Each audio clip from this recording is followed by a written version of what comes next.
Hello students, myself Lakshya Singh and I will teach you science. You all the students are in class 8th.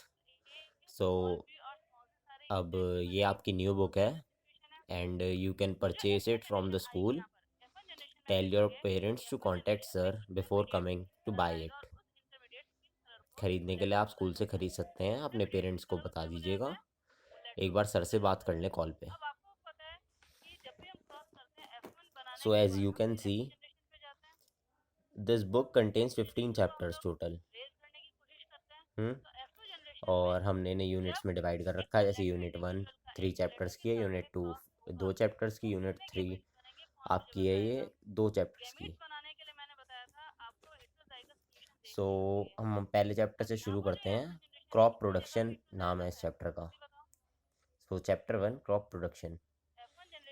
सो इसमें 6 की learning points हैं, मतलब हम इन 6 चीज़ों के बारे में इसमें पढ़ेंगे अच्छे से. Crop plants, agriculture practices, nitrogen cycle, crop based on seasons, improving crop production, food obtained from animals. So in last few decades, the development in technology have boosted the agriculture production with the introduction of different types of agriculture tools called implements for different agriculture practices, and some of the implements used in these practices. So implements are agriculture tools different types के, like threshing के लिए अलग, threshing मतलब गेहूँ काटने के लिए अलग, पानी के लिए अलग.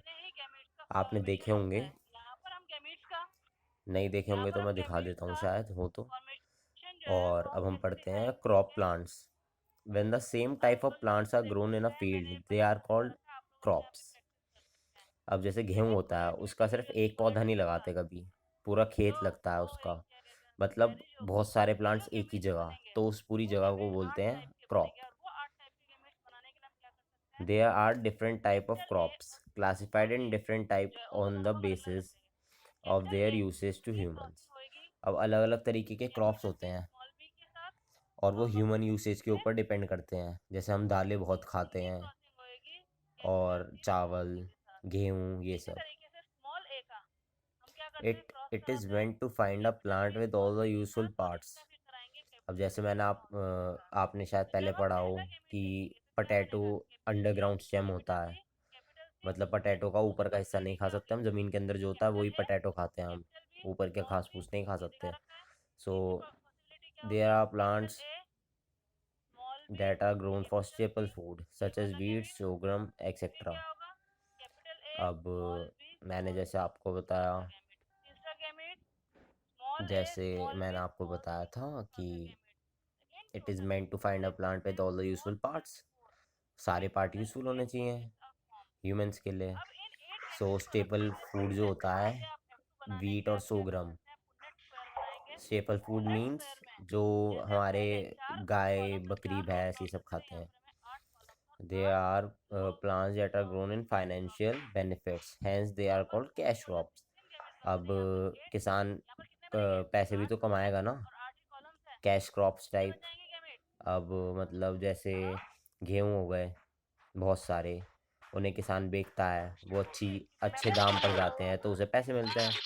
तो जो ज़्यादा क्रॉप्स अच्छे दाम पर जाते हैं, उनकी कॉस्ट ज़्यादा होती है खरीदने वाले के हिसाब से, तो उन्हें कैश क्रॉप्स कहा जाता है. These crops are grown because of their nutritive, decorative and commercial values.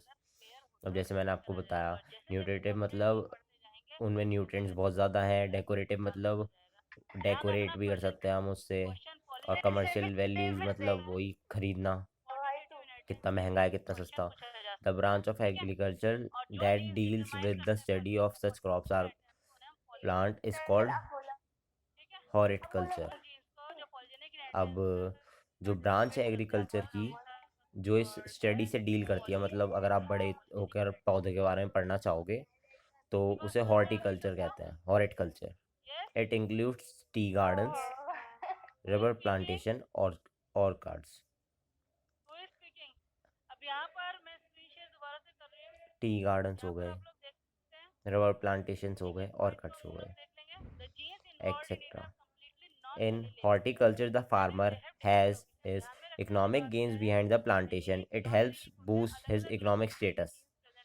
अब जो फार्मर है उसे इकोनॉमिक भी बूस्ट करनी है अपनी, so it helps boost his economic status. अब राइस हो गया, पैडी, मेज, मस्टर्ड, वीट.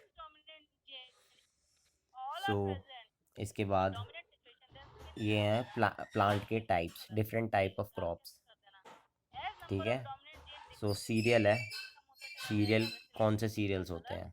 राइस, वीट, मेज, बेली, सोगम. पल्सेस कौन सी होती हैं? Pea, gram, bean, cowpea, soybean and groundnut. ऐसे ही root crops, modified stem and oil seeds. आपका ये होमवर्क है, आपको ये एक जगह पर लिखनी है और याद करके अपने पेरेंट्स को सुनानी है याद से. सो यहाँ पर आप वीडियो पॉज करना और इसे अच्छे से नोट कर लेना कहीं पर, पूरे टेबल को, और अपने पेरेंट्स को सुनाना. एंड यहाँ पे भी आप वीडियो पॉज कर लेना. आपको ये भी सुनाना है पूरा याद कर कर, क्योंकि आपको सब अच्छे से याद होना चाहिए, जब भी फ़ायदा है. Cross based on seasons. India is a vast country with varied climatic conditions based on the seasons. The crops are of two types, kharif and rabi.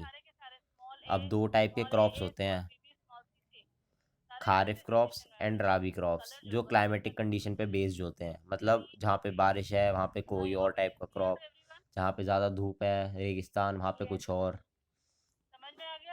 अब ऐसे ही अमेजिंग फैक्ट्स देखो आप. Agriculture is the oldest profession, सबसे पुराना काम.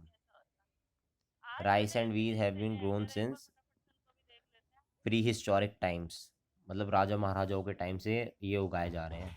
Kharif crops, these crops are grown in June July and harvested in September October.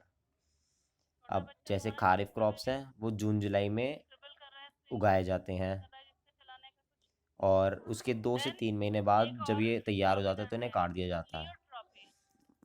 They required more water for growth, क्योंकि monsoon season होता है अगस्त का बीच में, तो इन्हें पानी अच्छे से मिल पाता है बारिश की वजह से. Hence they are grown during monsoon season, जैसे मैंने आपको भी बताया. Paddy, cotton, soybean, maize, groundnut are examples of kharif crop. आपको ये एग्जाम्पल भी याद करना है, क्योंकि अगर आपके टेस्ट होंगे तो ये पक्का एक क्वेश्चन मैं दूंगा उसमें.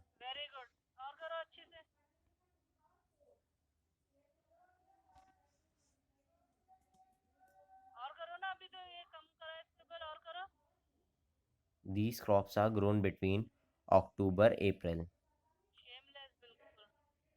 They require less water and hence grown during the winter season. Wheat, gram, barley, pea and linz are examples of rabi crop. अब राबी क्रॉप है वो अक्टूबर एंड अप्रैल के बीच में ग्रो होता है.